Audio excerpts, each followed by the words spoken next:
are an association of 323 private hospitals in Kenya. We are operating in rural areas. In Kenya, we are present in 43 of the 47 counties. So there are just about 4 counties where we are still working on membership. We are almost everywhere in Kenya. Today, we have a meeting here, which is our annual convention here in Westlands, Nairobi, where we are meeting stakeholders from government, from the industry, stakeholders such as the Ministry of Health, the NHIF, stakeholders such as Amazon Web Service, and equipment and medical pharmaceutical providers here in Nairobi to discuss how to improve access for Kenyans living in rural health, rural areas.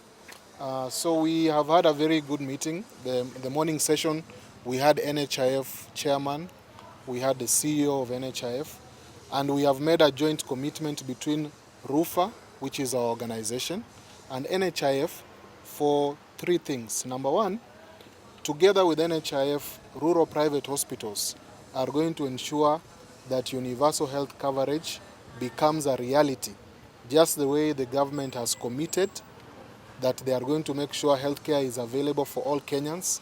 We as rural private hospitals, which are serving about 42% of Kenyans, we have committed to support NHIF in that endeavor. We know that there have been complaints about the amount of money being paid to hospitals being reduced, but today we heard very clearly from NHIF that once UHC comes on board, even this number of patients who will be able to access hospitals will be more. Therefore, even though the amount of reimbursement may be on the lower side, the number of patients increasing will make sure that the hospitals can break even. So that is number 1. Number 2, we have agreed with the NHIF and the Ministry of Health that a proper policy for digital transformation of health needs to happen. So we are talking about the use of telemedicine, remote medicine, to help members of the public access healthcare. We don't have enough specialists in Kenya, especially in the rural areas. But we want to see how technology can be used.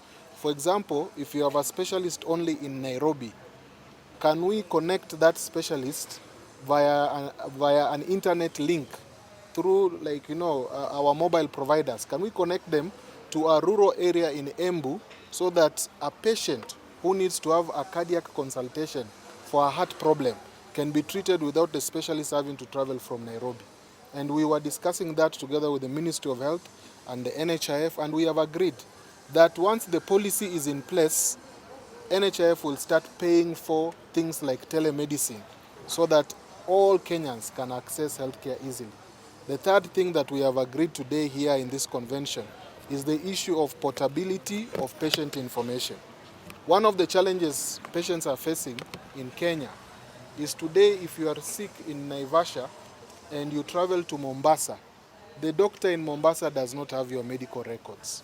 Today, together with our partners here like Amazon Web Service, we've discussed a framework where in the near future it will be possible for you to get care in Nyandarua, and when you travel to Nyeri, the doctor there in Nyeri can access your medical records and they will be able to offer you care. So that if you have a drug allergy, for example, you don't get misdiagnosed because you traveled from where you stay. RUPHA has been a formidable partner for us in delivering of our promise to our members, and also we're the first ones to actually accept our contracts of comprehensive contracts, meaning that for our members who go to their facilities will actually walk in and walk out without paying a single shilling. And because the spirit of universal health coverage is to leave no one behind, they are indeed a partner that we are working with.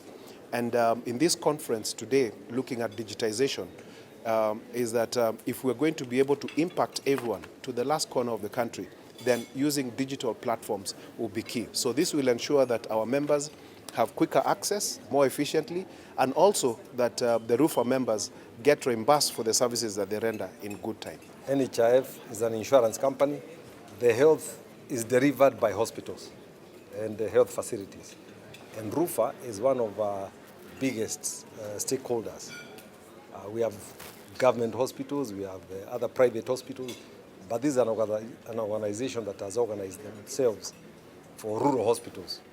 So they are having their convention, and we are here so that we can respond to any issues that they have, tell them also what we are doing at NHIF. And we've already had an engagement with them, and as I said, they are a very organized group. I was very pleased to hear and to know that they have, when they came to see me, that they have an anti-fraud policy, which I have told them they should cascade, should be cascaded to other hospitals, so that when they onboard their facilities, then we know that they have a charter of what is expected of them. On the issue of rebranding, you know, NHIF was National Hospital Insurance Fund until last year. And then we became National Health Insurance Fund. There has been no transition. I think there have been very many issues. So now we are in a situation where the whole government is really looking at NHIF in terms of how it can deliver the UHC. And therefore we are waiting for the outcome to see the best method of delivering UHC. And the discussion about rebranding of NHIF will come after that discussion is over within government. Basically, we appreciate RUPHA as one of our health providers. The benefit is that, as you had the discussion going on, is that there is need also to educate RUPHA because they interact with our patients. The more informed RUPHA is, and you had like the issue of capitation, the reduction from 100 bob to 83 bob, and the explanation that was given. Anybody who has information has power. So they would be able to be also ambassadors for NHIF because they are the link between us and the patients. So the more knowledgeable RUPHA is, the better for all of us.